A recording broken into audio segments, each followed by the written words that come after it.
शिव को क्या चाहिए, भगवान शंकर को क्या चाहिए? एक आपका विश्वास। भगवान देवादिदेव महादेव को क्या चाहिए? आपका भरोसा, आपका विश्वास।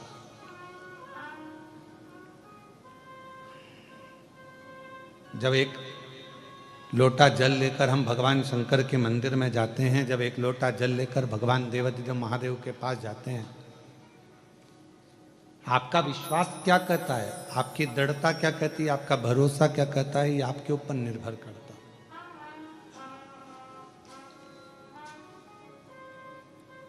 है। ऐसे तो माला फेर तो जगमुहा और पंडित भयो ना कोई, पूरी जिंदगी माला पकड़ पकड़ कर बैठ गए और मालूम पड़ा कि भगवान मिला ही नहीं, तो क्या मतलब का माला फेरने से?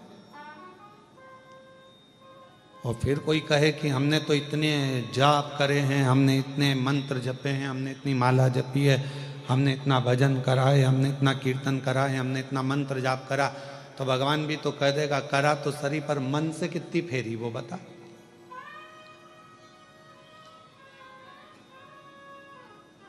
मन तो रमा ही नहीं तेरा। और अगर मन लगा ही नहीं, हम आपसे भी कहते हैं, जितने भी यहाँ बैठे हुए हैं, चाहे आस्था चैनल पर कथा सुन रहे हो, चाहे फेसबुक यूट्यूब पर कथा सुन रहे हो, चाहे कृष्णेश्वर बाबा के इस पवित्र प्रांगण में बाबा कृष्णेश्वर की गोद में बैठकर कथा का रसतत्व ग्रहण कर रहे हैं, हम आपसे भी कहेंगे आपका विश्वास कितना दृढ़ है।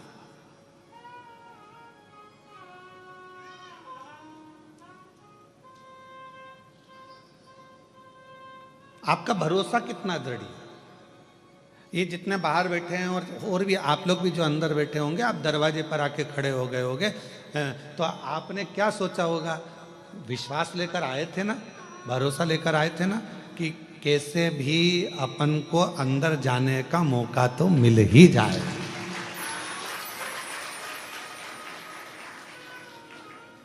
और विश्वास था तो आप लोग अंदर आ गए कि नहीं आ गए? बोलो, जम के बोलो जरा।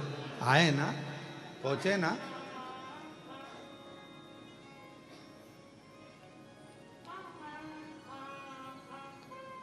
अब इतने नजदीक तक आ गए हो, इतने पास तक पहुंच गए हो, शायद पहले किसी कथा के पंडाल में तुम इतने पास तो नहीं पहुंचे हो, ये भी पक्का है। तो जब तुम इतने नजदीक तक आ गए हो, एक लोटे जल के बल पर खसकते खसकते खसकते खसकते खसकते खसकते तुम इतने करीब में आ गए हो, तो अब बाबा तुमको छोड़ने वाला है क्या? वो हाथ पकड़ लेगा तो फिर छोड़ता नहीं है, वो दूर नहीं है, अपने करीब में।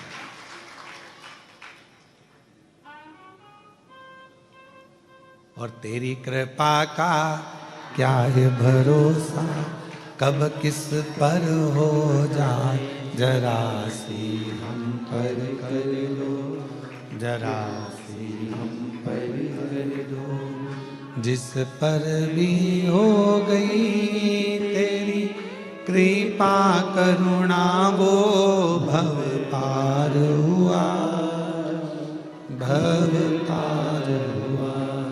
पापी हो चाहे जितना, उसका भी बाबा उद्धार हुआ, उद्धार हुआ।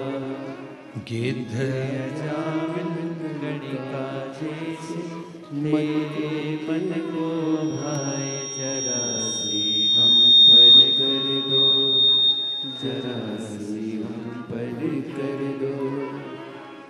तेरी कृपा का क्या है भरोसा, कब किस पर हो जाए, जरा सी हम पर कर दो, जरा सी हम पर कर दो। बाबा तेरी करुणा इतनी है, हमने सोचा नहीं, विचारा नहीं, हमने कभी इस बात को विचार नहीं करा कि हम इतने नज़दीक तक पहुंच जाएंगे, कथा का रस तत्व ग्रहण कर लेंगे, तेरी अविरल भक्ति को प्राप्त कर लेंगे। पर भगवान तेरी कृपा, तेरी करुणा, तेरी दया ऐसी है, करुणा ऐसी है, दया ऐसी है, कृपा ऐसी है कि उस करुणा कृपा दया के बल पर हम जानते हैं कि तेरी करुणा, तेरी कृपा, तेरी दया हमको तेरे करीब में लेकर जाएगी, हमको तेरे पास लेकर जाएगी, हमको तेरे नज़दीक लेकर जाएगी। और ये विश्वास, ये भरोसा, ये दृढ़ता हमें है।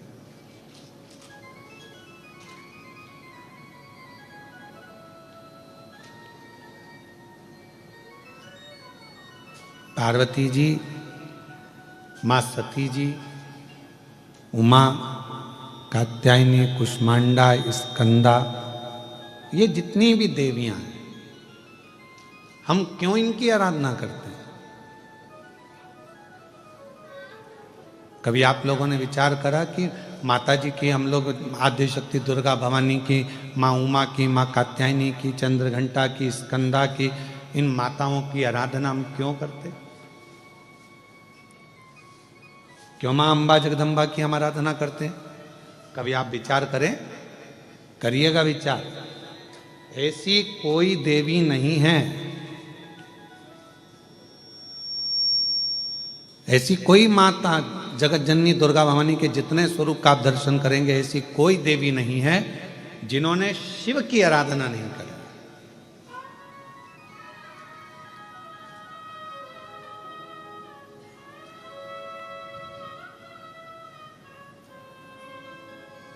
और ऐसी कोई देवी नहीं है जिन्होंने शिव से वर प्राप्त ना करा।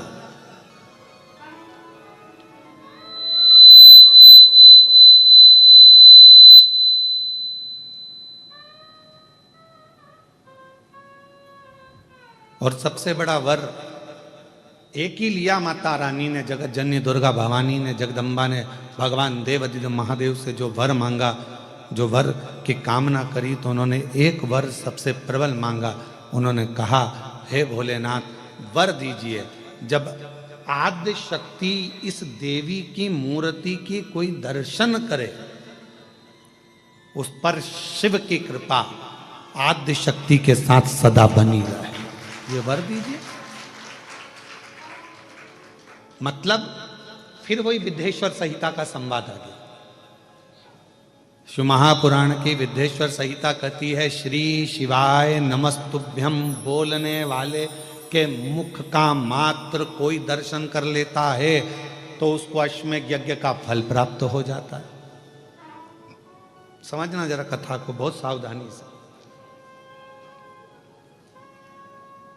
श्री शिवाय नमस्तुभ्यम का कोई मंत्र जाप कर ले और उसके मुख का मात्र दर्शन कर लो तो हमारे जीवन के सारे संचित पाप जितने भी हैं वो नष्ट हो जाते हैं।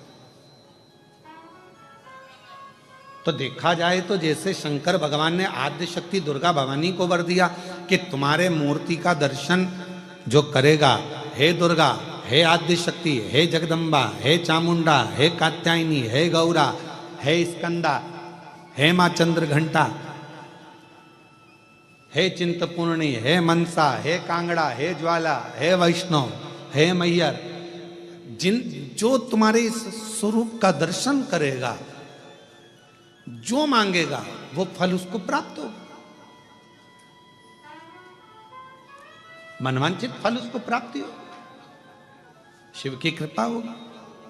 तो वही की वही बात तो यहाँ शिव महापुराण की विद्येश्वर संहिता में लिख दिया। विद्येश्वर संहिता में लिखा कि श्री शिवाय नमस्तुभ्यम का जाप करने वाले, श्री शिवाय नमस्तुभ्यम के मंत्र का उच्चारण करने वाले, श्री शिवाय नमस्तुभ्यम को बोलने वाले के मात्र मुख का दर्शन कर लीजिए। अगर मुख का दर्शन कर लिया तो हमारे जीवन के जितने संचित पाप हैं वो सब नष्ट हो जाते हैं और अश्वमेध यज्ञ का पुण्य फल हमें प्राप्त हो जाता है।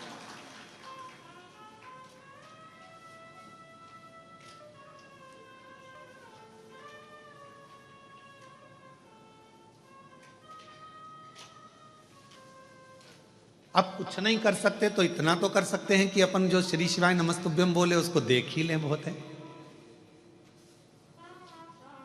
इसीलिए शिव महापुराण की कथा में आपसे बारंबार श्री शिवाय नमस्तुभ्यम, श्री शिवाय नमस्तुभ्यम, श्री शिवाय नमस्तुभ्यम, श्री शिवाय नमस्तुभ्यं श्री शिवाय नमस्तुभ्यं श्री शिवाय नमस्तुभ्यं। क्यों शिव महापुराण में आपसे हम श्री शिवाय नमस्तुभ्यं मंत्र का जाप करवाते हैं, बारंबार मंत्र बुलवाते हैं? क्यों? क्योंकि आप जब मंत्र का जप कर कर कहीं से भी निकल कर जाओ, घर जाओ, परिवार में जाओ, किसी रोड पर से निकल कर जाओ, किसी मार्ग पर से निकल कर जाओ, और आपके चेहरे का भी यदि कोई दर्शन कर ले और वो कोई अच्छे कार्य के लिए जा रहा हो तो आपके चेहरे का दर्शन करके उसका कार्य सफल हो जाए। ये श्री शिवाय नमस्तुभ्यं के मूल सार है।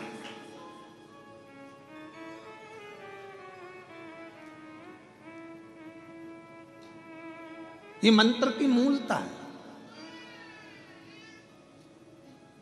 एक श्री शिवाय नमस्तुभ्यं मंत्र, तो यहां आद्य शक्ति दुर्गा भवानी वो कहते हैं ना कि आप व्यस्त हो तो समझ लो कि सबसे ज्यादा मस्त हो। आप व्यस्त हो तो समझ लो कि सबसे ज्यादा जम के बोलो जरा मस्त हो। और आप किसी की खुशियों को देखकर त्रस्त हो तो समझ लो काय के मस्त हो। किसी की खुशी देखकर कोई अच्छे पद पर बैठ गया, कोई अच्छी कुर्सी पर बैठ गया, कोई अच्छे पद पर पहुंच गया, कोई औहदे पर पहुंच गया, कोई बहुत अच्छा काम कर लिया, किसी ने बहुत अच्छा कार्य कर लिया और उसको देखकर आप अंदर ही अंदर से त्रस्त हैं, तो फिर काय के मस्त है, काय के मस्त। इसलिए शिव महापुराण की कथा कहती है कि भगवान से प्रार्थना करा करो कि मुझे व्यस्त रखना। अगर मैं व्यस्त नहीं रहूंगा तो लोगों की अवगुण देखूंगा, लोगों के गलत गलत भाव देखूंगा, अच्छा ही नहीं देख पाऊंगा। इसलिए मुझे व्यस्त रखना। व्यस्त, आप व्यस्त हो तो समझ लो कि आप मस्त हो। और यदि दूसरे की खुशियां देखकर आपका मन त्रस्त हो रहा है तो फिर ऐसी मस्तता किसी काम की नहीं।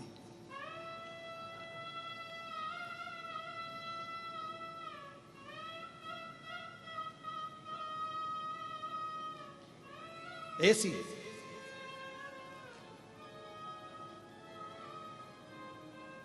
महाराज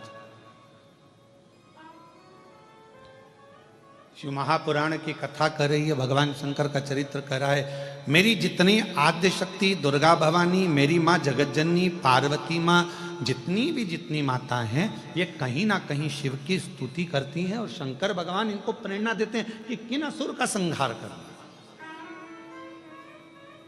किन दुष्टों का संहार करना।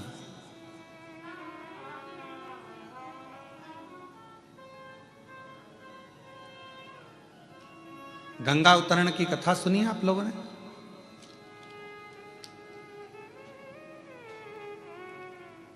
जम के बोलो, गंगा जी की कथा सुनी? गंगा जी कैसे आई थी, भागीरथ जी ने तप करा और भागीरथ बाबा ने तप कर 60,000 जो राख के ढेर थे उनकी मुक्ति के लिए गंगा जी को लेकर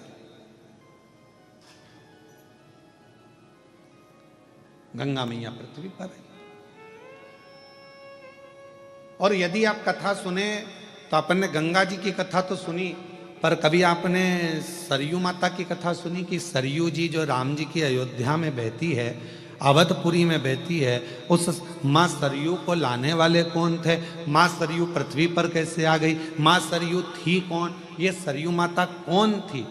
कहाँ रहती थी? कैसे आ गई पृथ्वी पर? कभी इसका स्मरण आपने किया?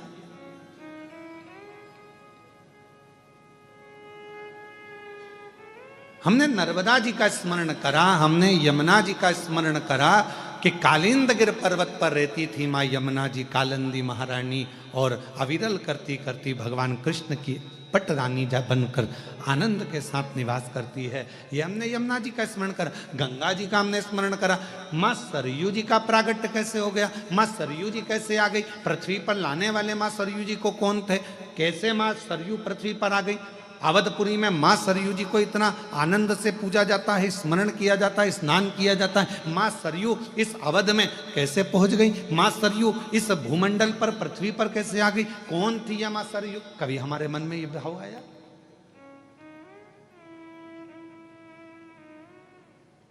तो शिव महापुराण की कथा बड़ा सुंदर वर्णन कर रही है सरयू माता के चरित्र का। अब माता का चरित्र चल रहा है। मां आदिशक्ति, मां दुर्गा, मां भवानी, मां जगदम्बा, मां सती, मां उमा, इनके चरित्र के बीच में ही हम मां सरयू का चरित्र स्मरण करें। जैसे आपसे कोई पूछे तो आप कह सकते हो कि हमने मां सरयू जी के प्रगट की कथा श्रवण करी है, मां सरयू के पृथ्वी पर आने की कथा श्रवण करी। कौन है ये भगवान नारायण के, भगवान विष्णु की मानस पुत्री है सरयू। मानस पुत्री इतनी सुंदर थी, इतनी सुंदर, सुंदर सुंदर घुंघराले केश मां सरयू जी के, मस्तक पर बिंदी लगी है, होठों पर लाली है, कानों में झुमका है, गले में सुंदर हार पहनी हुई है और मस्तक पर एक सुंदर सा बेंदा लगा हुआ है, टीका लगा। सुंदर लहंगा, सुंदर चोली, सुंदर पांव में पैजनिया, सुंदर हाथ में चूड़ा, उंगलियों में मुद्रिका, भुजबंद करधना, लंबी लंबी चोटी, केश खुले हुए, और मां सरयू पूरे बैकुंठ में भ्रमण कर रही है।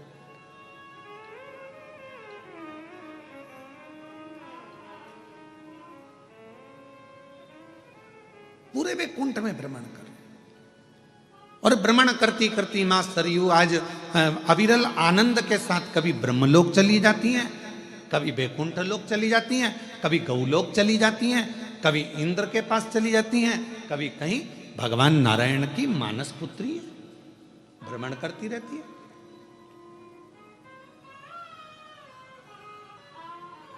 और इनका एक नियम बड़ा प्रबल है, मां सरयू जी का सबसे प्रबल नियम है मां सरयू का, कि मां सरयू भगवान नारायण की मानस पुत्री हैं। और ये कब उत्पन्न हुई? जिस समय पर भगवान विष्णु, भगवान नारायण, भगवान शंकर की ध्यान मुद्रा में बैठे हुए थे और उनका स्मरण कर रहे थे, उनके स्मरण के उस भाव के जल से ही मां सरयू का प्रागट्य, भगवान नारायण की मानस पुत्री मन से प्रकट हुई है, भ्रमण कर रही हैं। स्कंद पुराण का ये चरित्र वर्णन करता है। मां सरयू जी कभी ब्रह्मलोक जाती हैं, कभी भगवान बैकुंठ लोक में भ्रमण करती हैं, कभी गौलोक में भ्रमण करती हैं, सुंदर आनंद के साथ में मंत्र जाप करती जाती हैं, शिव नाम नारायण नाम करती जाती है।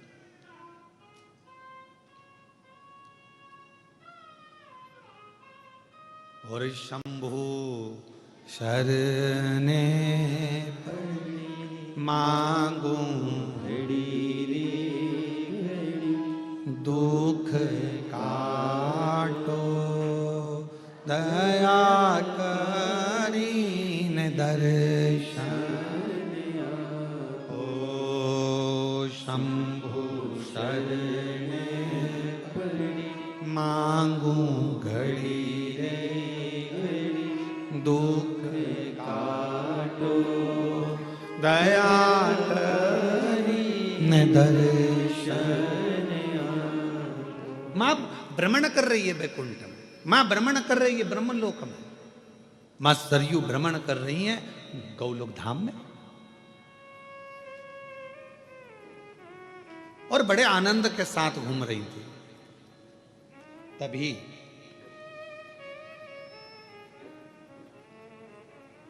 वशिष्ठ बाबा ने देखा कि भूमंडल पर जीव पाप से ग्रसित हो रहा है, और इस पाप से ग्रसित व्यक्ति के जीवन में यदि एक बार भी कोई ऐसे स्वरूप का दर्शन हो जाए कि जिसके दर्शन करते से ही जीवन के सारे पाप नष्ट हो जाएं, तो वो कौन हो सकती है? अब वशिष्ठ बाबा ने तप किया, और वशिष्ठ ऋषि ने तप कर कर, वशिष्ठ बाबा जब तप करने लगे, ब्रह्म ऋषि वशिष्ठ जी जब तप करते हैं, और तप करते करते उनके ध्यान में आया कि एक है भगवान नारायण की पुत्री, मानस पुत्री सरयू, जिसका केवल स्वरूप का भी अगर कोई दर्शन कर लेगा तो उसके पाप संचित समाप्त हो जाएंगे। ऐसी सरयू को जाना, सरयू शायद इस प्रसंग को आस्था चैनल पर और शायद सोशल मीडिया पर पहली बार कोई इस चरित्र का स्मरण कर रहे होंगे, मां सरयू के प्रागट्य का, मां सरयू के पृथ्वी पर आने का।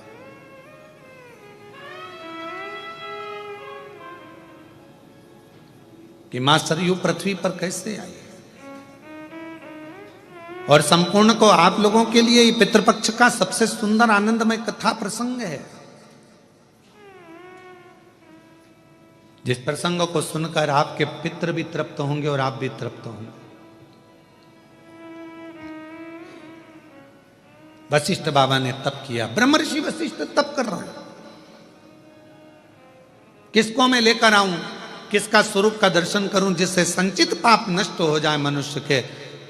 तब ब्रह्मर्षि वशिष्ठ जी ने ध्यान लगाकर देखा तो भगवान नारायण की मानस पुत्री सरयू बड़ी अच्छी है, सुंदर है, पवित्र है। अगर ये भूमंडल पर आ जाए, पृथ्वी पर आ जाए, तो इसके केवल दर्शन मात्र से जीव के पाप नष्ट हो जाएंगे। इसको लेने के लिए जाना पड़ेगा, मां सरयू को लेने के लिए जाना पड़ेगा। वशिष्ठ जी ने अपने मन में विचार कर लिया और वशिष्ठ बाबा चल दिए मां सरयू जी को लेने के लिए। सबसे पहले पहुंचे ब्रह्मलोक, ब्रह्मलोक में मां सरयू जी नहीं थी। फिर पहुंच गए इंद्रलोक, इंद्रलोक में मां सरयू जी नहीं थी। गरुण वरुण पितृ सारे लोकों में भ्रमण करते करते वशिष्ठ बाबा आखिरी में बैकुंठ लोक पहुंच गए, जहां पर मां सरयू विराजमान थी। और भगवान नारायण से स्वयं वशिष्ठ बाबा ने कहा, प्रभु ये सरयू को संसार की मुक्ति के लिए, संसार के उद्धार के लिए और मात्र स्वरूप के दर्शन के लिए इस मां सरयू जी को पृथ्वी पर भेज दो, जो आपकी मानस पुत्री है। भगवान नारायण ने जगत कल्याण के लिए, जगत उद्धार के लिए सरयू जी को पृथ्वी पर भेजने को तैयार।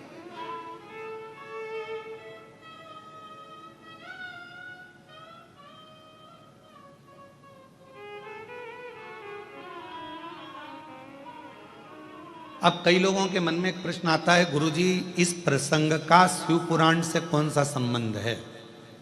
तो हमारा निवेदन है, शंकर भगवान का एक स्वरूप का दर्शन इस चरित्र के अंतर्गत आएगा। आप थोड़ा ध्यान से श्रवण करिएगा।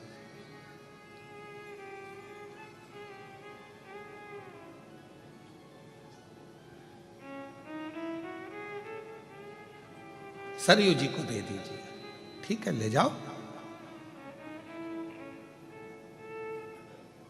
एक सड़क, एक शिक्षक, ये दोनों जहां हैं वहीं रहते हैं, पर इनके पास आने वाले को ये मंजिल तक पहुंचाते रहते हैं। कौन कौन? जम के बोलो जरा। सड़क और शिक्षक। शिक्षक वही नौकरी कर रहा है, स्कूल में पढ़ा रहा है, उसको वही तनख्वाह मिल रही है, 25,000, 50,000, 30,000, 20,000 जो उसको मिलती है, उससे हमें कोई मतलब नहीं। पर शिक्षक वही है, शिक्षक वही पहनावा पहन रहा है, वही पैंट, वही शर्ट, वही साधारण सा जीवन जी रहा, और शिक्षक वही है, वही 25, 30, 10, 20,000 रुपये महीना कमा रहा है, 40, 50,000 रुपये महीना कमा रहा है। पर वो शिक्षक के पास जो जाता है, शिक्षक वहीं रहता है, पर शिक्षक अपनी शिक्षा के माध्यम से अपने शिष्य को कहीं कलेक्टर, कहीं एसपी, कहीं डीएसपी, कहीं कमिश्नर बना देता है। वो वही है, पर उसके जो शिष्य हैं वो उच्च पद पर पहुंच जाते हैं, उनको उनकी मंजिल मिल जाती है। सड़क का काम भी यही है, रोड का काम भी यही है। सड़क क्या करती है? सड़क वहीं पर है। सड़क कहीं कहीं क्या है? बैरुल की सड़क बैरुल में है, अमरावती की अमरावती में है। सड़क कहीं कहीं क्या, पर उस सड़क पर अभी वो हमारा वो हितेश कह रहा था, कौन सा एक्सप्रेस बना है नारखेड़े जी? हाँ, समृद्धि एक्सप्रेस बना। तो वो बोल रहे थे, हितेश कहने लगे, गुरुजी एक समृद्धि एक्सप्रेस बना है। तो मैंने कहा कहाँ है, तो कहा वो नागपुर से ऐसा गया मुंबई के लिए और बहुत अच्छा बना। हमने कहा रोड गई क्या, तो कहा नहीं गुरु जी रोड तो वही है, बस मंजिल गई है, केवल मंजिल गई, रोड वही है। रोड और शिक्षक वहीं रहते हैं, कहीं नहीं जाते। उसी स्कूल में नौकरी करना है उसको, सड़क को वहीं रहना है, बेरुल में सड़क को वहीं रहना है, जलगांव में सड़क को वहीं रहना है, अमरावती में, पर उस पर जो चलता है वो अपनी मंजिल तक पहुंच जाता है। शिक्षक के पास जो आता है वो अपनी मंजिल तक पहुंच जाता है। कोई एसपी, कोई कमिश्नर, कोई कुछ बन जाता है उच्च पद पर। आप और हमको पढ़ाने वाला कोई शिक्षक ही तो है ना, जो आज आप और हम इस जगह पर बैठे हुए हैं। और कभी कभी वो शिक्षक मिलता है जिसने पढ़ाया, तो आप क्या देखते हो, वो वही है, वो वही है, वो वही साधारण जीवन जी रहा है, ट्यूशन पढ़ा रहा है, रिटायर हो गया पर पढ़ा रहा है, वो वही है। और आप और हम कहाँ पहुंचे, तो कहा कोई कलेक्टर बना, कोई आईजी बना, कोई कमिश्नर बना, कोई तहसीलदार बना, कोई इंस्पेक्टर बना, कोई पटवारी बना, कोई ये बना, कोई वो बना, सब उच्च उच्च पद पर पहुंच गए और वो शिक्षक वहीं की वहीं रहा, रोड वहीं की वहीं रही। उसी रोड पर चलकर लोग कृष्णेश्वर पहुंच जाते हैं, और उसी रोड पर चलकर लोग रामेश्वर पहुंच जाते हैं, और उसी रोड पर चलकर लोग सोमनाथ पहुंच जाते हैं। रोड नहीं बदली, ना शिक्षक बदला, पर मंजिल शिक्षक ने भी दी है और रोड ने भी दी है।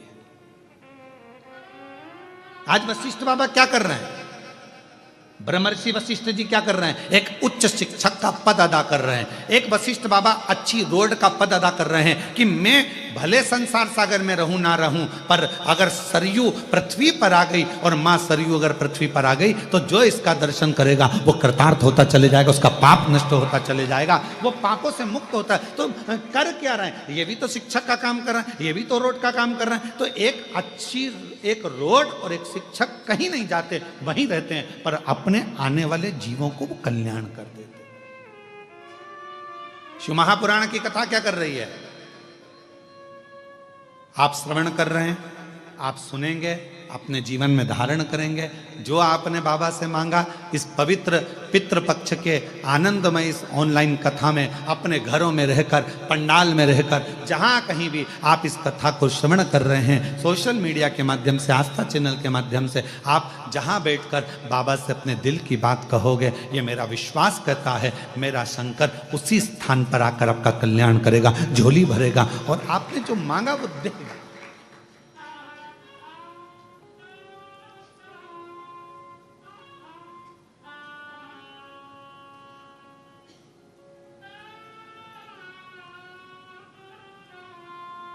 जो तुमने मांगा है वो देगा। और महादेव नमन चरणों में स्वीकार कीजिए, सबका किया है मेरा भी उद्धार कीजिए, उद्धार कीजिए। हे त्रिपुंडधारी, है त्रिशूलधारी, है त्रिपुंडधारी, है त्रिशूलधारी। चरणों में तेरे बाबा जी पावन है चारों धाम, चरणों में तेरे बाबा जी पावन है चारों धाम। तेरी देव करते वंदना पूजे सीताराम, तेरी देव करते वंदना पूजे सीताराम। हो जाए पूरी कामना, हो जाए पूरी कामना, उपकार कीजिए, सबका किया है मेरा उद्धार कीजिए, उद्धार कीजिए। है त्रिपुंडधारी, है त्रिशूलधारी, है त्रिपुंड धारी है त्रिशूलधारी। बाबा इतनी कृपा, इतनी करुणा करिए, इतनी दया करिए, इतनी करुणा करिए। रोड अपना काम कर रही है, शिक्षक अपना काम कर रहा है, एक माता पिता अपना काम करते हैं, उपदेश देना, समझाना, बच्चों को ज्ञान देना, समझ जाए तो उसकी जिंदगी बन जाए।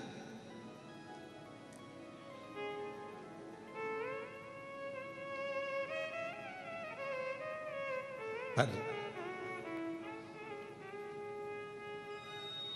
एक होता है माली और एक होता है पुजारी। कौन कौन? एक माली और एक पुजारी। सही निर्णय देना रहे हो बेलूर वालों, उत्तर बिल्कुल सही देना हो, सोच समझ के देना, अच्छे से देना। बाहर वाले भी जरा ध्यान लगाना है। तुम ये मत सोचना कि मैं तुमको देख नहीं रहा हूं, ध्यान में उत्तर सही देना। एक माली है और एक पुजारी है। माली का काम क्या है? पौधा लगाना, जल डालना, खाद डालना और उसमें अच्छे अच्छे फूल उत्पन्न करना, ठीक है। पुजारी का काम क्या है? फूल लाना, तोड़कर भगवान की माला बनाना, श्रृंगार बनाना, भगवान को पूजन करना, श्रृंगारित करना, ठीक है। अब उस फूल का सबसे ज्यादा पुण्य माली को मिलेगा कि पुजारी को मिलेगा? है माली को। बहुत बढ़िया, नजर उतर वाले ना बिल्कुल सही बोल रहे, बिल्कुल सही बोल रहे। किसको मिलेगा? माली को। क्यों? क्योंकि माली ने उस फूल को अपने पुत्र की तरह रखा है। पहले बच्चा की तरह पहले पौधा लगाया, पौधा लगाकर उसको धीरे धीरे बड़ा करा और धीरे धीरे बड़ा करने के बाद में वो जो फूल है उसको संजोया, संजोने के बाद उसको फिर वो लेकर चला। वो एक गाने की लाइन याद आ गई, भौरे ने खिलाया ले गया राज, भौरे ने खिलाया फूल को ले गया राज। और कभी कभी एक प्रसंग इसके साथ में जुड़ा हुआ भी याद आता है। एक प्रसंग बड़ा सुंदर याद आता है कि एक भौरे ने एक गोबर के कीड़े से कहा, क्या दिन भर गोबर में पड़ा रहता है, चल मेरे साथ में तुझे लेकर चलता हूं, अच्छे अच्छे फूलों में तुझे ले जाऊंगा। गोबर का कीड़ा बोला, यार कहाँ मैं जाऊंगा, तू मुझे कहाँ लेकर जा? नहीं चल मैं तुझे घुमा के लेकर। और भौरे ने गोबर के कीड़े को उठाया और उठाकर एक फूल में ले जाके रख दिया। अब कैसी लगी सुगंध? अरे बहुत जोरदार, आनंद आ गया, बड़ी प्रसन्नता हो गई, खुश हो गया। अब तू फुल एंजॉय कर यहां पे। हो भौरा तोड़ के चले गया, रात को फूल बंद हो गया। अब गोबर का कीड़ा उसमें फंस गया उसी के अंदर। अब इतने में किसी ने उस फूल को तोड़ लिया, तोड़कर मंदिर में ले गया, भगवान के चरणों में उसको चढ़ा दिया। सवेरे वो फूल खिल गया, चढ़ा हुआ, उसमें से गोबर का कीड़ा निकला, वापिस उस फूल में चला गया। मंदिर में चढ़ा हुआ फूल दूसरे दिन निर्माल्य बन गया, उसको किसी ने उठाया, गंगा जल में ले जाकर विसर्जन कर दिया। भौरा उड़ते उड़ते नाली उस गोबर के कीड़े के पास आया, कहाँ है मेरा दोस्त, कहाँ है माय बेस्ट फ्रेंड, कहाँ है? ढूंढता और उस गोबर के कीड़े के पास पहुंच गया, गंगा के जल में वो फूल पर था। उस कीड़े से पूछा, भाई तू कैसा महसूस कर रहा है? गोबर के कीड़े ने कहा, तेरा जैसा दोस्त अगर किसी को मिल जाए तो गोबर में से निकालकर गंगा तक पहुंचा देता है, गोबर में से निकाल कर गंगा तक पहुंचा देता है। कोई ऐसा सदगुरु हमारी जिंदगी में भौरे की तरह आता है भ्रमर करता करता करता करता हम संसार के उसी गोबर में पड़े हुए हैं। काम, आसक्ति, वासना, लोभ, तृष्णा, झूठ, प्रपंच सब में फंसे हुए हैं। उसमें से एक कोई सदगुरु भंवरे के रूप में आएगा, तुम्हें निकालेगा, कहीं कथा में ले जाकर बिठा देगा, मन लगेगा, फिर धीरे से तुम्हें शिव जी के मंदिर तक पहुंचा देगा, एक लोटा जल चढ़ाने में लगा देगा। एक लोटे जल चढ़ाते चढ़ाते एक दिन तुम्हें परमात्मा की शरणागति का सुख दिला देगा। वो समझ लेना कि कोई मिला जिसने हमें परमात्मा तक भेज दिया। और भंवरे ने खिलाया, ले गया राज, भंवरे तू के ना भूल भूल मेरा हो गया इधर। भंवरे ने खिलाया, फूल फूल को ले गया राज। अब ये भंवरे के भीतर वो गोबर का कीड़ा जो लगा, गोबर का कीड़ा जो गया, गोबर के कीड़े के कितने प्रसन्नता होगी कि मैं कभी जिंदगी में गंगा के जल में जाता क्या, कभी मैं गंगा जल तक पहुंचता क्या। पर अच्छी मित्रता, अच्छा दोस्त, अच्छी संगत, अच्छे व्यक्ति तुम्हें अच्छाई की ओर ले जाकर छोड़ देता। पर गोबर के कीड़े में कम से कम एक अकल तो थी कि वो वापस गोबर में नहीं आया। नहीं तो आज के व्यक्ति को कितना, अभी एक जगह पर हम गए थे, वहां पर वो नशा मुक्ति केंद्र, हम अभी कथा करने हैदराबाद गए तो कहा गुरुजी ये 5 मिनट के लिए आना, तो हम गए वहाँ नशा मुक्ति केंद्र में। तो हमने उनसे पूछा क्यों ये सबकी छूट गई, कि हाँ गुरुजी आधों की छूट गई, आधों की छूटने वाली। अच्छा, हमने कहा ठीक है, जिनकी छूट गई उनको मिला दो हमसे। हमने कहा भैया कहाँ से आए हो, तो कोई कहा कि हम बीजापुर से आए हैं। अच्छा ठीक है, फिर कोई बोला वहाँ से, हमने कहा ठीक है, छोड़ दी।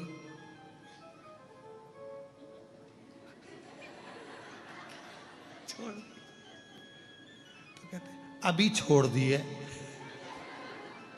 हमने कहा फिर बाद में, तो के मौसम के अनुसार देखा। क्या सोच, क्या विचार, कोई कोई गोबर का कि उसमें समझदारी तो थी। अरे बोलो सही है कि गलत है, समझदारी थी कि नहीं उस गोबर के कीड़े में, कि इतनी अकल गोबर के कीड़े में थी कि महाराज वो गया तो वापस लौटकर गोबर में नहीं आया। बस ये समझदारी तुम्हारी जिंदगी में होना चाहिए कि अगर शिवर वाला महाराज ने कहा कि एक लोटा जल चढ़ाओ, चढ़ाने लगो, शिव का नाम लो, लेने लगो, श्री शिवाय नमस्तुभ्यम जपते रहो। अब दुनिया के प्रपंच में फिर कोई आएगा कि तुम ये मत करो, तुम बेलपत्र मत खाओ, तुम जल मत चढ़ाओ, तुम ऐसा मत करो वैसा। हमने तो सोच लिया, अब तो एक साधे सब सधे। अब तो हमने सोच लिया कि शंकर हमारा और हम शंकर के, फिर क्या विचार कर।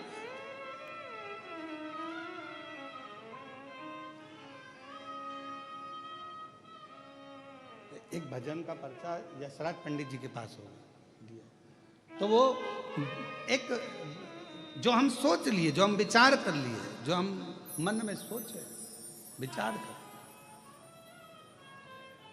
तो महाराज शिव कथा कर रही है और मैंने तेरे ही भरोसे बाबा, तेरे ही भरोसे हवा बिछ उड़ती जावांगी, बाबा डोर है तो छड़ी नावे कटी जावांगी। ओ भोले मैं तेरी पद शंभु मैं तेरी पद हवा बिच उड़ती जावांगी, बाबा डोर घर तो छड़ी नावे कटी जावांगी। तो रोड का काम है और शिक्षक का काम है, उन्होंने आपको मार्ग दिखाया, सत मार्ग दिखाया।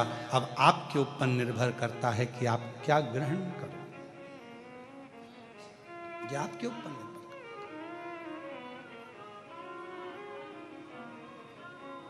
माली और जम के बोलो, जम के पुजारी। माली ने क्या करा, पौधा लगाया, माली ने क्या करा? फूल के पौधे को बड़ा करा।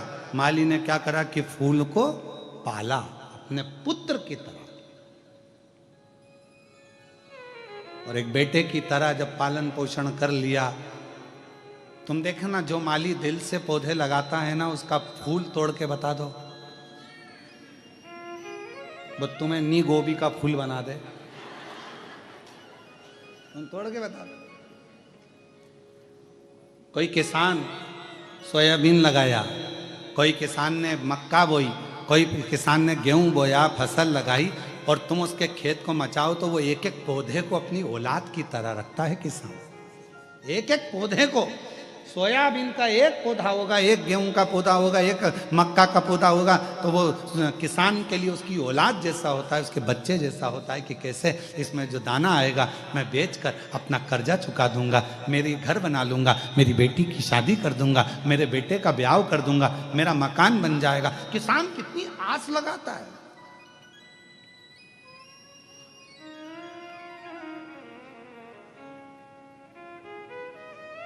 एक किसान कितना सोचता है कि वो जरा सा सोयाबीन आएगा ना, मैं इतना इतना कम, तो उसने आस जोड़ कर रखी, उसने विश्वास जोड़ कर रखा, विश्वास रखा।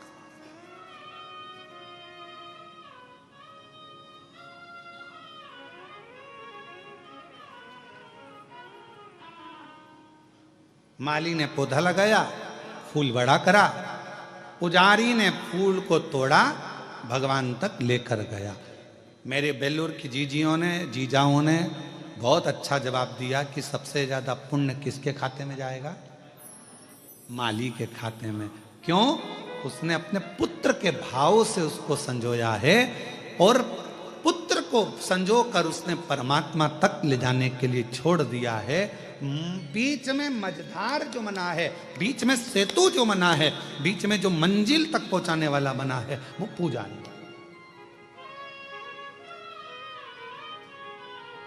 तो एक संत, एक साधु, एक सन्यासी, एक तपस्वी, एक कथाकार, एक गुरु अपनी जिंदगी में माली का काम करता है, तुम्हें पोष कर बड़ा कर कर परमात्मा तक पहुंचाने का एक लक्ष्य निश्चित कर देता है, और तुम्हें वो परमात्मा तक पहुंचाने का प्रयास करता है। जैसे ब्रह्मर्षि वशिष्ठ जी सरयू जी को लेकर आना चाहते हैं। भगवान नारायण से कहा कि मैं सरयू को ले जाना चाहता हूं। क्यों? भगवान विष्णु ने पूछा, ये मेरी मानस पुत्री है, तुम इसको करोगे क्या? क्यों लेकर जा रहे हो? पृथ्वी पर क्या काम आएगी? तुम ब्रह्मर्षि वशिष्ठ बाबा ने कह दिया कि मैं इनको इसलिए लेकर जा रहा हूं कि संसार के लोग इनका दर्शन कर कर अपने पापों को त्याग दें, पापों से मुक्ति मिल जाए।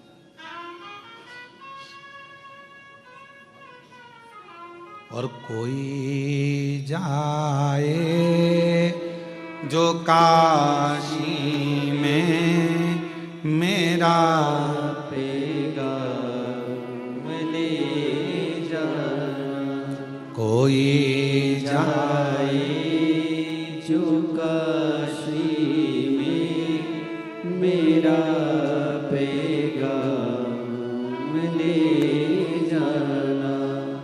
ये कहना डमरू वाले से तुम्हारी याद आती है, ये कहना काशी वाले से तुम्हारी याद आती है। मैं खुद तो आ नहीं सकता, मेरा पैगाम ले जा। कोई जाए जो काशी में मेरा पैगाम ले जा। अगर दिल से आप भगवान को भज रहे हो, दिल से स्मरण कर रहे हो, मन से पुकार रहे हो, तो परमात्मा आपको खींच कर रखता अपने पास है। ये सोपान दत्तात्रेय जी नारखेड़े बैठे हैं अपनी धर्म पत्नी जी के साथ में, सुलभा जी के साथ, और हमारे ये श्री राजेंद्र आनंद राव पाटिल जी बैठे हैं अपनी धर्म पत्नी सो ज्योति राव पाटिल जी के साथ, या ज्योति जी के साथ। इनके कैलाश मानसरोवर के टिकट पक्के थे।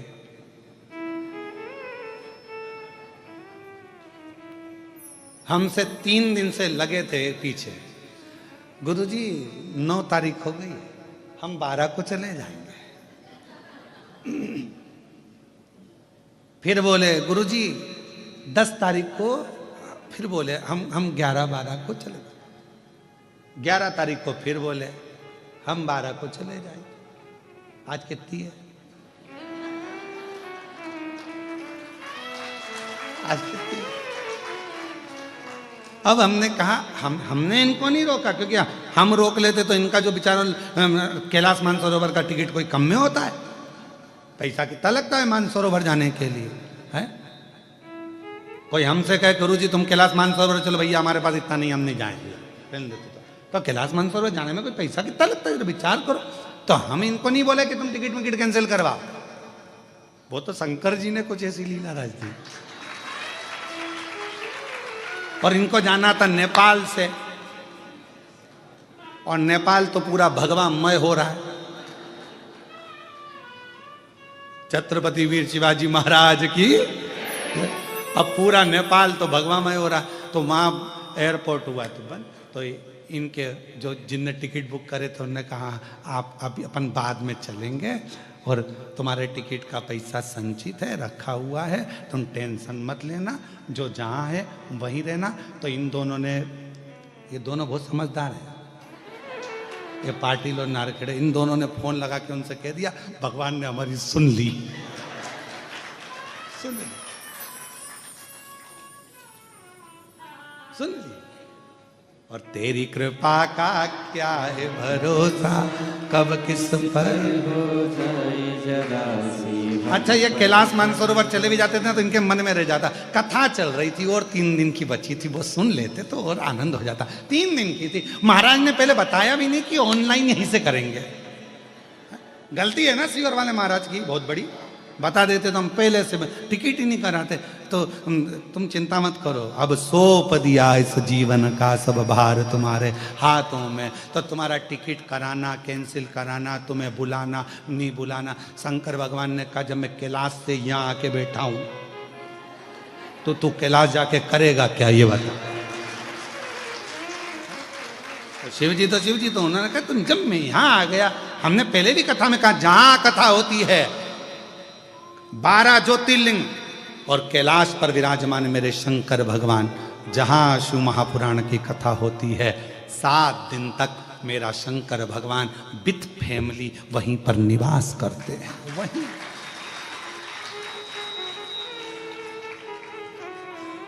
और अकेले वो भी नहीं रहते, अपने गणों के बिना। इसलिए तुम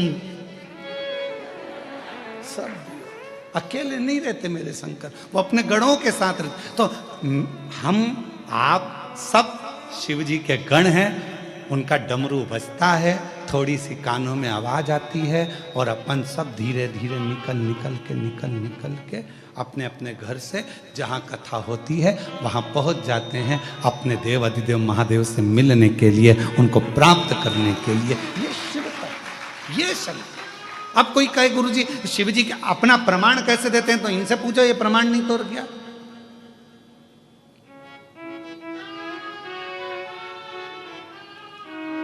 महाराज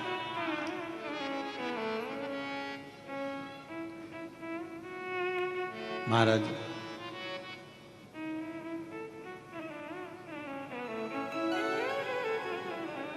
शिव कथा कर रही है।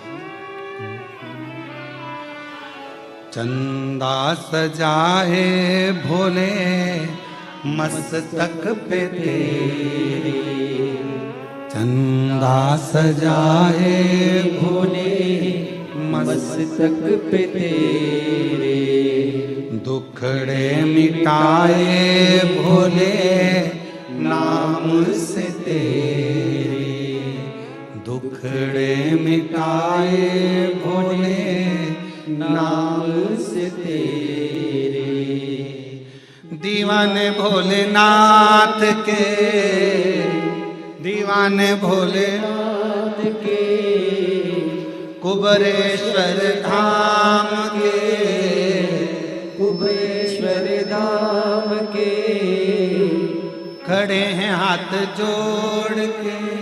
हे बाबा, हे शंभु, हे त्रिकालदर्शी, हे कैलाशी, तू करुणा सागर। खड़े हाथ जोड़ के भोले जी तेरे नाल रे, खड़े हाथ जोड़ के भोले जी तेरे नाल रे। तू आजा भोले जोगिया, तू आजा भोले जोगिया, तू कर मेहरबानिया, तू कर मेहरबानिया, तू आजा भोले जोगिया, तू आजा भोले जोगिया, तू कर मेहरबानिया, तू कर मेहरबानिया। खड़े हाथ जोड़ भोले जी तेरे नाल रे, खड़े हाथ जोड़ भोले जी तेरे नाल रे। शंभो।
तुलना तुम्हारी, तुम सा न देखा कोई भोला भंडारी, तुम सा न देखा कोई भोला भंडारी।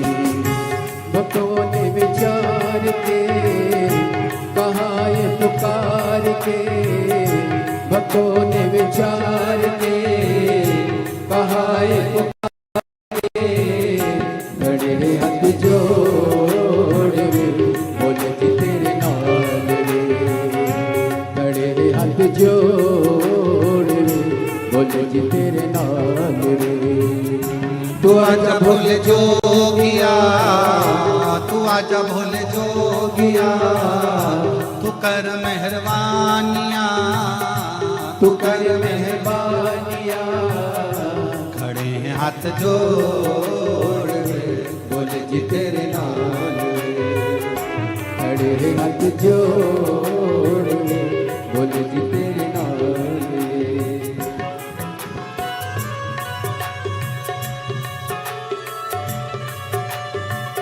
शंभो।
सजा है भोले मस्तक पे तेरे, चंदा सजा है भोले मस्तक पे तेरे, चंदा सजा है भोले मस्तक पे तेरे, चंदा सजा है भोले मस्तक पे तेरे, दुखड़े मिटाए भोले नाम से तेरे, दुखड़े मिटाए भोले नाम से तेरे, दीवाने भोलेनाथ के कुबेश्वर नाम के, दीवाने भोलेनाथ के कुबेश्वर नाम के, खड़े हाथ जोड़ में भोले जी तेरे नाम में, खड़े हाथ जोड़ में भोले जी तेरे नाम में।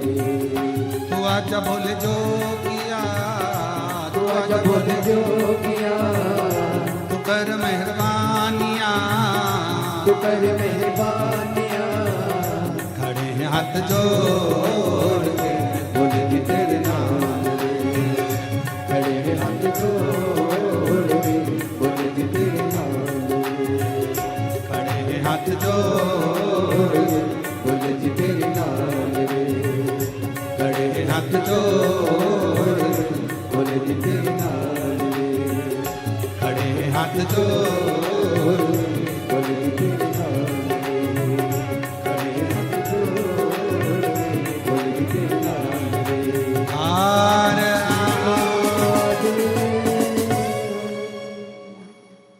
भगवान देवादिदेव महादेव भगवान शिव की ये पवित्र कथा वर्णन कर रही है। अपने स्थान पर बैठकर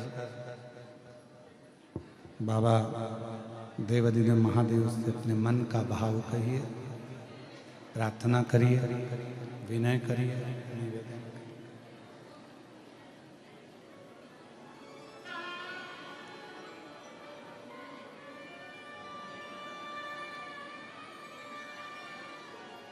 भोला भंडारी नहीं तुलना तुम्हारी, भोला भंडारी नहीं तुलना तुम्हारी, तुम सा न देखा कोई भोले भंडारी, तुम सा न देखा कोई भोले भंडारी, भक्तों ने विचार के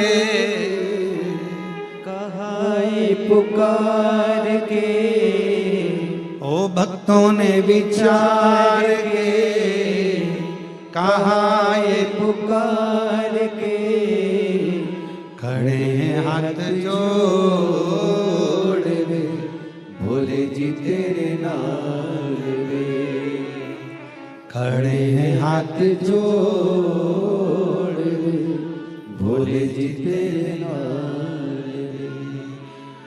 तू आजा भोले जोगिया, तू कर मेहरबानिया, तू आजा भोले जोगिया, तू कर मेहरबानिया, खड़े हैं हाथ जोड़ रे भोले जी तेरे नाल रे, खड़े हैं हाथ जोड़ रे भोले जी तेरे नाल।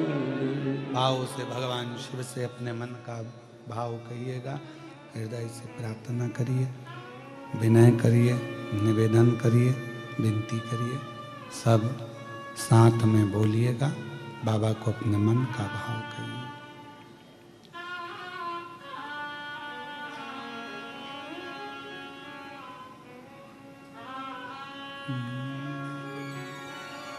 श्री शिवाय नमस्तुभ्यं, श्री शिवाय नमस्तुभ्यं, श्री